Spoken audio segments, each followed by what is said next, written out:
Olá, oitavo ano, tudo bem com vocês? Bom, vamos dar continuidade, a mais uma aula do nosso terceiro capítulo da apostila, tá bom? Na aula de hoje, a gente vai falar de forma mais específica sobre o intestino grosso e sobre algumas doenças relacionadas ao nosso sistema digestório, tá? É um tema bem legal e muito importante, tá bom? Para o estudo do nosso corpo humano. Mas antes da gente começar, vamos fazer uma prece a Deus, cada um de vocês, do lugarzinho de onde vocês estão, da forma que vocês souberem, tá? Posso estar pedindo a Deus para que Ele esteja abençoando todos os profissionais que estão lutando, para contornar essa pandemia, todos os cientistas que estão lutando, tentando desenvolver uma cura para essa doença, todos os médicos, enfermeiros e profissionais em geral que estão tratando esses doentes, que esteja abençoando cada um de nós, que esse momento não está sendo fácil para ninguém, e que tudo isso possa passar o mais rápido possível, Para quem crê, tudo é possível. Em nome do Pai, do Filho e do Espírito Santo. Amém, galerinha? Bom, vamos continuar então. Galera, o intestino grosso, ele é o último órgão pelo qual o bolo fecal passa antes de sair do organismo na forma de fezes, tá? Galera, o intestino grosso, ele não é um órgão tão falado assim, Ele é um órgão meio excluído, Ele fica meio que excluído, Porque muita gente fala mais dos órgãos, entre aspas, mais importantes. Mas ele é um órgão extremamente importante para o bom funcionamento do organismo. E a gente vai falar o porquê, tá? Bom, o bolo fecal, o que seria o bolo fecal? É o conjunto de restos de alimentos, células do intestino, certo? As células epiteliais, que revestem o nosso intestino, tá bom? Bactérias, água, carboidratos, proteínas e tudo mais que não foi digerido, tá? Tudo isso forma o nosso bolo fecal, tá bom? A diferença entre o bolo fecal que chega no intestino grosso e as fezes que saem do nosso corpo é a quantidade de água.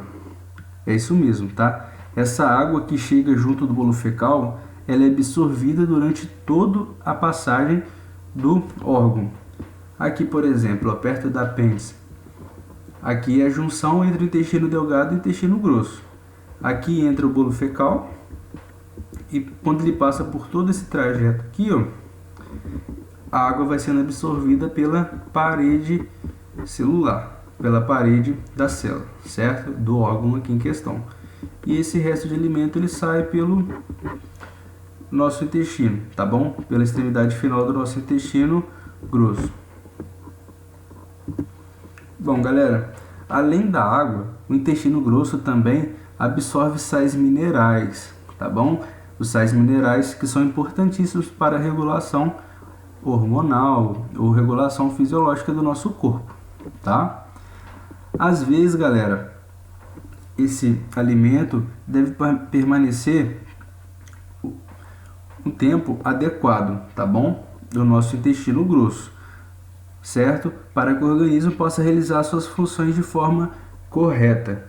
O que seria esse tempo adequado? Bom, se o alimento passar muito rápido, a gente vai perder muitos sais minerais e muita água, Porque essa água e esses sais minerais, eles não vão ser absorvidos de forma correta. E isso vai formar o quê? Diarreia, por exemplo, ou algum tipo de fezes bem líquida, tá? Porque essa água não foi absorvida de forma correta. E isso vai gerar o que no nosso organismo? Nosso corpo vai ficar desidratado, porque essa água que era para ser absorvida não vai ser absorvida, e a gente vai ficar com insuficiência de vitaminas e sais minerais, que eram para ser absorvidas também e não foram absorvidas, certo? Já no outro caso, se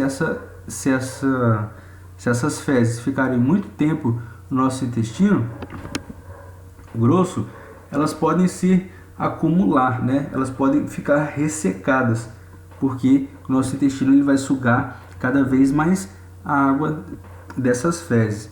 e ela pode ressecar aqui dentro, impedir o trânsito normal, né, dessas fezes, podem machucar, né, o ânus da pessoa e causar hemorroidas, tá bom? Bom, galera, dentro do nosso intestino grosso existe uma microbiota intestinal. O que seria essa microbiota, galera? São milhares de colônias. Essas colônias são compostas por bactérias, tá? Em condições normais, elas não causam dano nenhum para o nosso organismo, tá bom? Muito pelo contrário, elas são muito importantes para o bom funcionamento intestinal. Por quê? Elas auxiliam no movimento do intestino, auxiliando no processo de excreção das fezes, tá? Esses seres tão pequenininhos, eles auxiliam na movimentação desse alimento. No caso, alimento para eles, né? Esse excremento para o ser humano, tá bom? A falta dessas bactérias pode causar prisão de ventre. A prisão de ventre é o quê? Aquela pessoa que fica com estufamento, né, no abdômen. Esse estufamento ele é causado pela falta dessas bactérias. Por que a falta dessas bactérias? Quando a gente não tem a quantidade necessária dessas bactérias, ou a falta delas, ou bactérias maléficas, se tem a produção ou acúmulo de gases, certo? Ou acúmulo desse alimento ali dentro do nosso intestino. No caso dessas fezes, né? Bolo fecal dentro do nosso intestino. Isso vai causando um acúmulo de gases, de bactérias ruins, tá bom? E vai gerando estufamento na nossa barriga, tá? É indicado, galera, a ingestão de alimentos ricos nessas bactérias boas, tá? Ou alimentos ricos em fibras, para que possa ter um tráfego adequado e evitar a prisão de ventre. O que seriam alimentos ricos nessas bactérias? São os alimentos ricos em lactobacilos, como por exemplo o que? Queijo, iogurte, por exemplo, tá?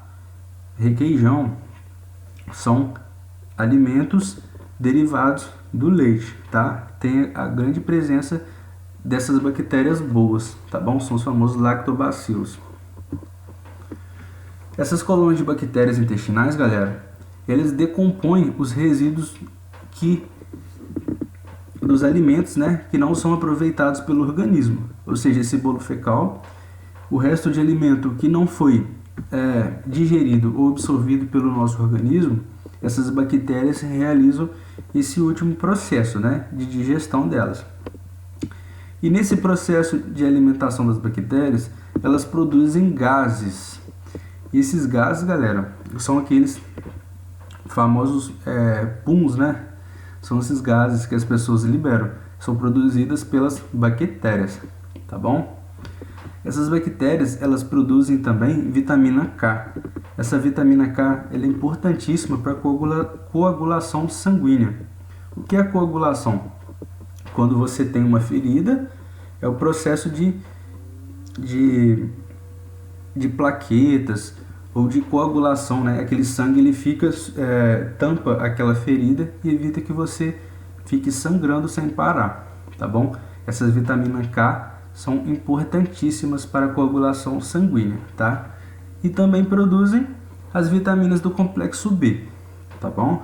Então elas têm essa importância de produção de vitaminas importantíssimas, tá? Outra importante função dessas bactérias é impedir que outras bactérias maléficas causem danos ou se instalem no nosso organismo, tá? Se alguma bactéria resistir ao nosso trato gastrointestinal e chegar até o intestino grosso, essas bactérias, elas lutam, né? Impedem que outras bactérias maléficas se instalem ali, que possam gerar doenças e tudo mais. Então, é meio que uma cooperação, né, entre o nosso organismo e as bactérias. Uma ajuda a outra. Bom, galera, no nosso intestino grosso, a gente também tem a presença dos apêndices. O que seriam os apêndices, galera? Ele é um órgão vestigial, tá? Nos humanos. Isso é muito importante vocês lembrarem. O que é um órgão vestigial? Em algum momento do nosso da nossa história evolutiva, esse órgão ele foi importante para a nossa fisiologia, mas ele não foi mais utilizado, né? Ou ele não é mais utilizado pelo nosso corpo. Então ele é chamado de vestigial, porque ele não tem mais funcionalidade prática, tá? Beleza? Mas alguns animais, como por exemplo coelhos e tudo mais, eles ainda funcionam, tá? Eles abrigam bactérias importantes, por exemplo, para a digestão da celulose. Aqui eu peguei uma imagem para vocês, ó. Aqui é o intestino de um coelho, tá? E tem um apêndice. Esse apêndice ele é chamado de seco ou seco, tá? É uma região em que o alimento, a celulose, ele vai ser digerida por certas bactérias que aqui existem, né? E essa digestão vai liberar os nutrientes para serem absorvidos. Já no ser humano, ele é atrofiado, ó. Olha só, um apêndice normal, beleza? Mas em alguns casos, essa apêndice, ela pode se inflamar, tá? Ou seja, ela geralmente não apresenta uma função prática para o organismo, mas ela pode ser de uma certa forma maléfica. Por quê? Quando elas se inflamam, também é chamado de apendicite, né? Essa inflamação, provavelmente algum aluno da turma de vocês ou algum familiar já teve apendicite. É uma dor que dá na hora e você já tem que operar, porque senão se tem uma ruptura, né, desse apêndice, pode ter liberação de fezes no nosso abdômen. Bom, esse apêndice ele pode ser retirado sem que atrapalhe o nosso processo digestivo, né? Porque o nosso organismo, nosso corpo não usa mais o apêndice, tá bom? Dentro do apêndice existem certas bactérias, e há quem diga que essas bactérias podem desempenhar algum tipo de função, né? Mas até hoje ela não foi descoberta, tá bom? Bom, em média, galera, um adulto elimina cerca de 450 gramas de fezes diariamente, tá? Isso é um padrão de um humano adulto, tá bom? As fezes são compostas por quê, galera? Basicamente, água, bactérias vivas ou mortas, né, que estavam presentes no nosso intestino grosso, fibras, essas fibras dos nossos alimentos, como por exemplo, de vegetais e frutos, células mortas do próprio organismo humano, como por exemplo a mucosa intestinal, ou de todo o caminho gastrointestinal, né? O próprio muco, tá? Proteínas dos alimentos, lipídios e carboidratos que não foram digeridos ou absorvidos no nosso processo, né? Eles também são eliminados. A porção final é chamada de reto. Essa parte final aqui é chamada de reto, ó. Essa estrutura aqui, tá bom? E o ânus, ele é um anel muscular, né, que se abre e se fecha regulando a saída das fezes, tá bom? Bom, galera, agora a gente vai falar um pouco sobre doenças relacionadas ao nosso sistema digestório, tá bom? A gente vai tratar de 3 doenças principais. Bom, a gastrite, galera. O que é a gastrite? É uma doença bem comum hoje em dia, né? Devido aos nossos hábitos alimentares e hábitos de vida, tá bom? A gastrite, ela é uma inflamação da parede do estômago e pode ser causada por vários fatores, tá? Como, por exemplo, uma infecção bacteriana. Existe uma bactéria específica que causa uma inflamação na nossa parede do estômago, ou pelos danos causados pelo ácido do nosso estômago, tá? Quando o nosso estômago fica muito ácido, certo? Esse ácido ele pode ferir a parede do nosso estômago, tá? Aqui, por exemplo, a gente tem uma imagem, ó. Se a gente ampliar, a gente vai ter o ácido corroendo a parede do estômago até formação de uma úlcera, né? Essa úlcera aqui é também chamada como uma ferida, tá bom? É uma abertura na parede estomacal, tá?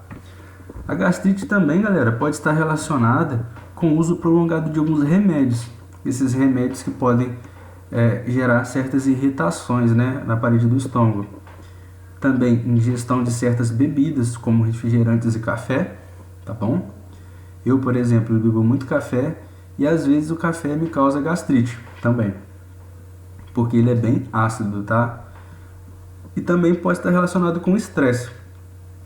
Algumas pessoas que têm um trabalho muito perigoso ou têm um estilo de vida no qual está em grande estresse, né? Vive em trânsito ou um trabalho é muito estressante, ele pode desenvolver gastrite também, tá? Se chama gastrite nervosa, beleza? Essa gastrite, ela gera feridas chamadas úlceras, né? Na parede estomacal, causando fortes dores, tá bom? E geralmente essas dores são insuportáveis, tá? Duram bastante. Bom, para o seu diagnóstico, galera, deve ser realizado um exame médico e uma endoscopia. Bom, o que seria uma endoscopia, galera? É inserido pela cavidade oral um tubo flexível, é como se fosse um caninho, tá? E nesse caninho tem em sua extremidade uma câmera. Essa câmera tem uma luzinha também, né? Que capta imagens de todo o nosso sistema digestório. Eu, por exemplo, já presenciei algumas endoscopias. A pessoa ela é sedada, ela não vê nada, está dormindo mesmo, e o médico enfia esse caninho aqui, tá? Que também é chamado de endoscópio, tá bom? Dentro da boca do paciente. Ele atravessa todo a laringe, né? Melhor dizendo, o esôfago, o nosso estômago, e também pode chegar lá no nosso intestino, tá bom? Aqui tem um caninho com a luz e ele vê aonde que está a ferida, se realmente tem uma gastrite. Se tiver uma gastrite, ele pode saber do que essa gastrite, qual é a causa, né, dessa gastrite, tá bom? Bom, o tratamento da gastrite, ela pode variar, dependendo da sua causa, né? Podendo ser mudanças alimentares, se for por causa do refrigerante do café, deixar de beber, certo? Se for por causa do remédio, mudar o remédio ou tomar uma dosagem menor. Se for bactérias, tomar os antibióticos, né? E também, se for o estresse, ter um controle desse estresse, ter uma mudança de vida, uma vida mais pacata, né? Mais simples, sem se estressar tanto, né? Que seria o ideal para todos. Bom, uma outra doença bem comum é a intolerância à lactose, galerinha. Bom, a maioria dos animais, galera, se alimentam de leite apenas quando são filhotes, né? O leite, ele é uma solução de carboidratos, né? Rica em açúcares. Esses açúcares são importantíssimos, porque também possuem vitaminas e alguns hormônios responsáveis, né, pelo crescimento, pelo fortalecimento do animal, né? Do bebezinho em questão. Pode ser de um humano ou, por exemplo, de um mamífero qualquer, tá? Muitos mamíferos, quando adultos, eles têm uma diminuição da enzima lactase. Essa lactase, lembra que ela é produzida lá no duodeno? Então, quando o humano, alguns animais, vão se tornando adulto, ele tem uma diminuição ou para de produzir essa lactase. A lactase é a enzima responsável pela quebra da lactose, que é a proteína do leite, né?